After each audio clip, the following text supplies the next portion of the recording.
City FM बोले तो Radio City. Radio City. Michael आपका, पारुल आपका, दोनों आपका बहुत बहुत स्वागत है रेडियो सिटी पर। Thank you. तो सबसे पहला मेरा सवाल ये है कि ये आइडिया कहाँ से आया कि साड़ी पहनकर और फ्लिप किया जाए? और साड़ी पहनकर करने का आइडिया माइकल का था। Alright. कि हमें कुछ अलग ट्राई करना चाहिए, तो इसलिए हमने साड़ी पहन के किया। क्योंकि हम जिम्नास्ट हैं तो हमें एक दो बार किया हमने, हम गिरे भी और बट वो उसके बाद हो एक्चुअली हम चाह रहे थे कि क्या कहते हैं, जो लड़कियां हैं वो इंस्पायर हो देख के पारुल को, क्योंकि आसान नहीं है साड़ी में स्टंट करना। इसलिए तो फिर मैंने सोचा कि साड़ी में कुछ करना चाहिए। फिर मेरी ड्रेस के ऊपर बात आ गई कि अब साड़ी तो अच्छा है, साड़ी के साथ ऐसा क्या हो जो अच्छे लगे दोनों के दोनों, क्योंकि अगर मैं कुछ और पहनता और फिर साड़ी का वो इतना मज़ा नहीं आता। तो फिर हमने सूट डिसाइड किया था, ऐसे हमारा डिसाइड हुआ कि क्या ड्रेस पहनना है। उसके बाद फिर हमने प्रैक्टिस की, उसके बाद फिर फाइनली हम कर पाए। अच्छा, तो कितनी प्रैक्टिस इसमें लगी है? क्योंकि जैसा आपका व्हाट्सएप स्टेटस भी है माइकल की सफलता एक रात में नहीं मिलती है ना, तो कितनी प्रैक्टिस की, कितनी बार आप गिरे हो, ये जानना चाहूंगा। हम गिरे तीन चार बार गिरे थे। उसके बाद फिर थोड़ा सा लग रहा था, ऑड लग रहा था। एक्चुअली क्या है, जिम्नास्ट में जो कपड़े पहनते हैं ना वो शॉर्ट्स पहनते हैं। तो फिर हमारे लिए अलग ही जैसे अनकंफर्टेबल हो जाता है किसी भी क्लॉथ में करना ना। तो फिर हमने थोड़ी सी उसकी प्रैक्टिस की कि नहीं हमें करना है, क्योंकि देखो जो माइंड में विचार आता है अगर वो आ गया आपके माइंड में तो आप वो कर सकते हो। तो बस उसी थॉट से हम गए कि हमें करना है और हमें करना है। अगर हमारे विचार आ गया है, थॉट आया है तो उसको कंप्लीट करते हैं यार। तो फिर हम 2-3 बार गिरे, उसके बाद फिर देखा नहीं यार हो सकता है कोई नहीं, come on and finally we done it. So Parul, आपने मना नहीं किया माइकल को कि यार साड़ी में तो बड़ा नामुमकिन है, ये कैसे होगा? मैंने मना किया था। मैंने कहा ये क्या करवा रहे हैं, तो कितना अजीब लगेगा हम ऐसे साड़ी में करेंगे। बट हमें पता नहीं था कि हमारा वो वीडियो इतना ज्यादा अच्छा वायरल हो जाएगा। बट मैंने तो मना कर दिया था कि मुझे नहीं करना। अच्छा, साड़ी का माइकल कलर ने कहा किसने कि चूज नहीं। किया था और सूट का कलर किसने चूज किया था? नहीं, एक्चुअली हमने ऐसे कलर नहीं चूज किया, वो साड़ी मेरी फ्रेंड की थी तो मैंने अच्छा, उनसे ओके। ली थी वो साड़ी। ओह। तो हमने ऐसे कोई कलर नहीं डिसाइड किया। और आपका सूट किसका था? मतलब आप ही का था या पापा की शादी का था? नहीं, वो मेरे फ्रेंड का था। एक्चुअली मैं सूट वगैरह पहनता नहीं, तो लोअर ज्यादा ट्रैक पैंट्स पहनता हूँ, क्योंकि जी। स्टंट वगैरह करने होते हैं तो उसी के हिसाब से। पर सूट दोस्त का था उसकी शादी का। अरे तो वाह, मैंने कहा चलो ये कहीं ट्राई ना कर कहीं लेते काम आ हैं। गया। सो माइकल, सबसे पहले मैं आपसे शुरू करूंगा कि कहाँ से शुरू हुआ ये जिम्नास्ट करना, कहाँ से शुरू हुआ स्टंट करना, कहाँ से शुरू हुआ? बॉडी को इतना फ्लेक्सिबल आपने बना रखा है, ये कहाँ से शुरू हुआ? एक्चुअली मैं जब छोटा था तो उस टाइम डांस इंडिया डांस का फर्स्ट सीजन आया था। तो उसमें कोई साजन करके था, तो वो बीवाइंग करता था। तो मुझे पता नहीं था एक्चुअली जिम्नास्टिक क्या होती है, कैसे होते हैं, तो कोई आइडिया नहीं था। पर उसने बीवाइंग की तो बहुत अच्छा मतलब कर रहा था वो, वन हैंड पे होप कर रहा था और विंड व्हील वगैरह घूम रहा।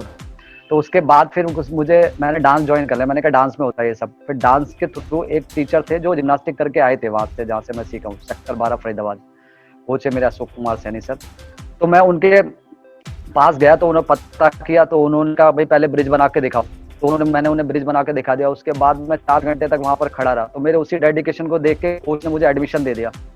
4 घंटे मैं खड़ा रहा, बस ऊपर से देखता रहा। कोच कह रहे मैं अभी आऊंगा थोड़ी देर कह के गए थे, पर वो आए 4 घंटे में। और 4 घंटे तक 4 बजे से 8 बजे तक मैंने वेट किया और 8 बजे वो आए। उन्होंने कहा कि तेरा सिलेक्शन हो गया, जा।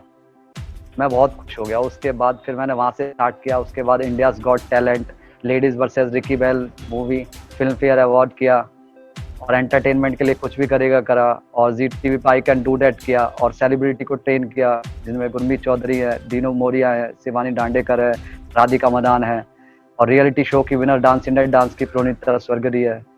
तो ऐसे बहुत सारे लोगों को ट्रेन किया। और इसके अलावा फराह खान ने मुझे पर्सनल बोला कि आप उधर आओ मुंबई, वहाँ सेटल हो जाओ।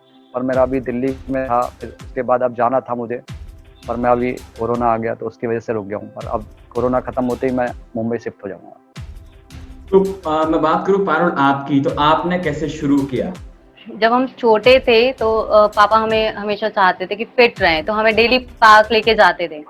तो एक बार स्टेडियम ले गए ऐसे ही, तो वहाँ हमने देखा, मतलब जिम्नास्टिक देखी, जिम्नास्टिक हॉल देखा, वो इतना अच्छा लगा हमें। तो हमने भी बोला हमें भी करना है। तो फिर पापा ने कोच से बात करी, वहाँ पे तब बलबीर सर थे वहाँ, करी कि क्या फीस वगैरह है। तो सर ने कहा कि कोई फीस नहीं है। तब मैं 7 या 8 इयर्स की थी जब मैंने जिम्नास्टिक ज्वाइन किया था। तो तब से मैं जिम्नास्टिक कर रही हूँ वहाँ अम्बाला में।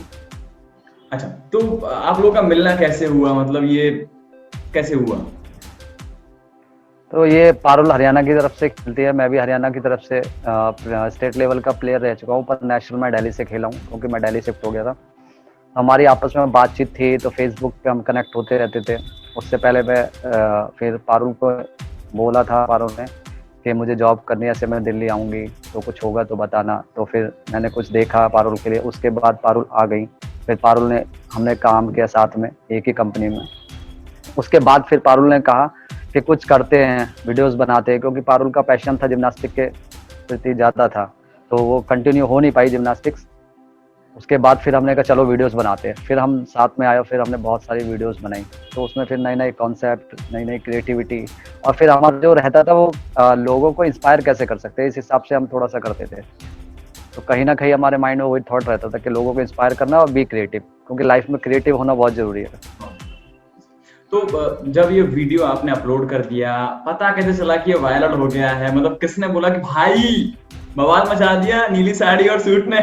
ये किसने बताया आगे? अरे मेरे दोस्तों के मैसेज वगैरह आने लगे, पारुल के पास मैसेज वगैरह आए, उनके ट्विटर पे वायरल होने की वो आई, और पारुल ने जो अपलोड किया था वो इंस्टाग्राम पे वायरल हो गया। पर उसके बाद इंस्टाग्राम का अपलोड जो हुआ था वो तो पारुल की आईडी से हुआ था, तो वो वायरल हो गया, तो वो तो पता लग गया क्योंकि उस पर 5 लाख से ऊपर व्यूज चले गए। उसके बाद ट्विटर पे मेरे सारे दोस्तों ने मुझे व्हाट्सएप कर दिया, ये मुझे आर्टिकल भेज दिया उन्होंने कि मेरा पूरा व्हाट्सएप पूरा हैंग हो गया। तो फिर पता लगा कि वायरल हो गया। फिर उसके बाद ट्विटर पे अकाउंट बनाया तो फिर लोगों के कमेंट आना चालू हो गए। पारुल, मैं आपकी बात करूं तो आपको जब पता चला कि आप वायरल हो गए हो, मतलब कि ये पॉजिटिव वायरल था बेसिकली, और आप एक अच्छा काम कर रहे थे, यूथ को इंस्पायर कर रहे हैं, आपका पहला रिएक्शन क्या था? आपने पहले किसको फोन किया, किसको बताया, क्या किया?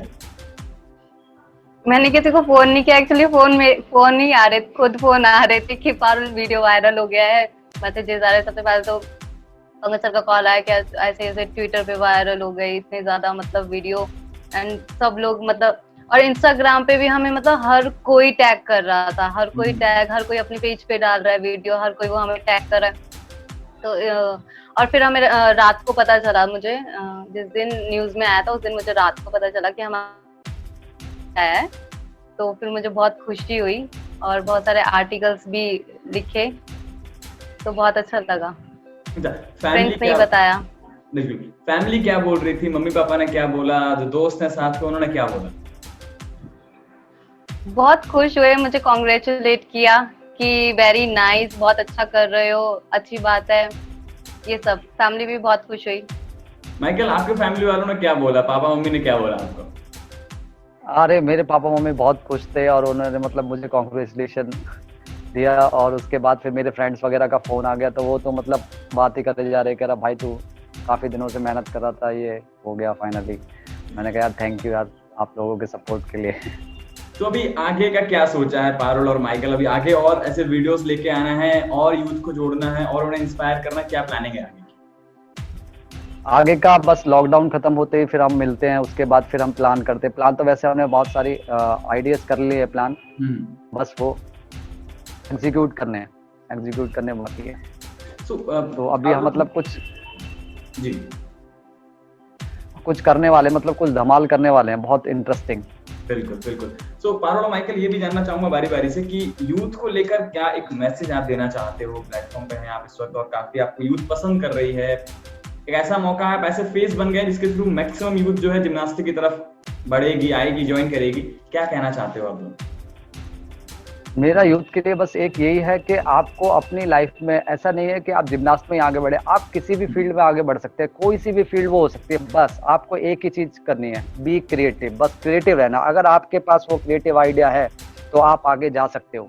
क्रिएटिव आइडिया आपको आगे बढ़ाता है, एक आइडिया की कीमत होती है, आइडिया आपको आगे बढ़ाता है। और मैं कहूँगा किसी भी फील्ड से बंदा हो, या लड़की हो, कोई भी हो, और कोई भी कर सकता है, बस आपको क्रिएटिव रहना, भीड़ के पीछे नहीं चलना। अगर भीड़ के पीछे चलोगे तो आप भीड़ के पीछे चलते रह जाओगे, भीड़ में आप दिखाई दोगे। लोगों से अलग चलना चालू करो, बस हमने थोड़ा सा अलग चलना चालू किया है, जिम्नास्टिक को थोड़ा अलग वे में दिखाना स्टार्ट किया, और आज हम यहाँ पर हैं कि आप हमें इंटरव्यू कर रहे हैं। आप थैंक क्या यू सो कहेंगे? मच। सेम ही कि बी क्रिएटिव, और ऐसे स्टंट घर पे बिना कोचिंग के बिल्कुल भी ट्राई ना करें, बिना ट्रेनिंग के,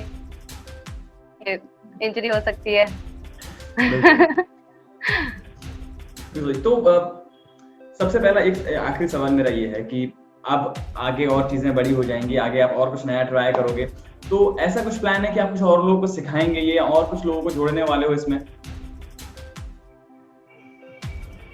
एक्चुअली अब हम जो चाह रहे हैं, जो हम बॉलीवुड सेलिब्रिटी को सिखाने के लिए हैं, तो पारुल है जो एक्ट्रेस को सिखाएंगे, और मैं एक्टर को सिखाऊंगा। बड़े बड़े तो हमारा और यही प्लान अभी है। मैं- हाँ बोलिए पारुल। मैं अभी वैसे कोचिंग देती हूँ छोटे बच्चों को, अच्छा जिम्नास्टिक की। अच्छा देते हैं। तो मतलब एक नॉर्मल सवाल, कितना टाइम लगता है जिम्नास्टिक सीखने के लिए? डर तो बहुत लगता है, ये तो मुझे ही पता है कि आप सडनली हवा में होते हैं 1 सेकंड के लिए और रैक से नीचे, तो कैसे कंट्रोल करते हो आप अपने इमोशंस को? क्योंकि डर होता है, सबको लगता है, तो कैसे कंट्रोल करते हो आप?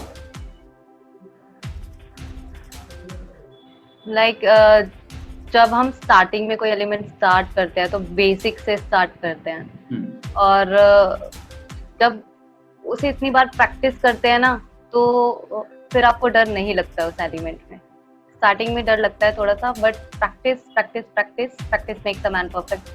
तो प्रैक्टिस करेंगे और तो फिर इतना डर नहीं लगता है हमें। Alright. तो ये वीडियो कब बनाया था आपने? मतलब ये पुराना वीडियो था या फिर बना के तुरंत ही डाला था आपने ये वीडियो? लॉकडाउन से पहले लॉकडाउन बनाया से पहले का था। अच्छा, तो कैसा लगा रेडियो सिटी पे आके बात करके? कैसा लगा? बहुत अच्छा लगा। Thank you so much Michael, thank you so much Parul, time देने के लिए, बातचीत करने के लिए। All the best. Thank you for the interview. आपने इंटरव्यू लिया उसके लिए बहुत बहुत धन्यवाद आपका। और उम्मीद करते हैं जल्दी से लॉकडाउन खत्म हो, आप मिलो और फिर कुछ अच्छा सा धमाकेदार कोई वीडियो हमें मिले। बिल्कुल I will tag you. Okay, bye. Thank you. We will tag you. Okay. Thank you.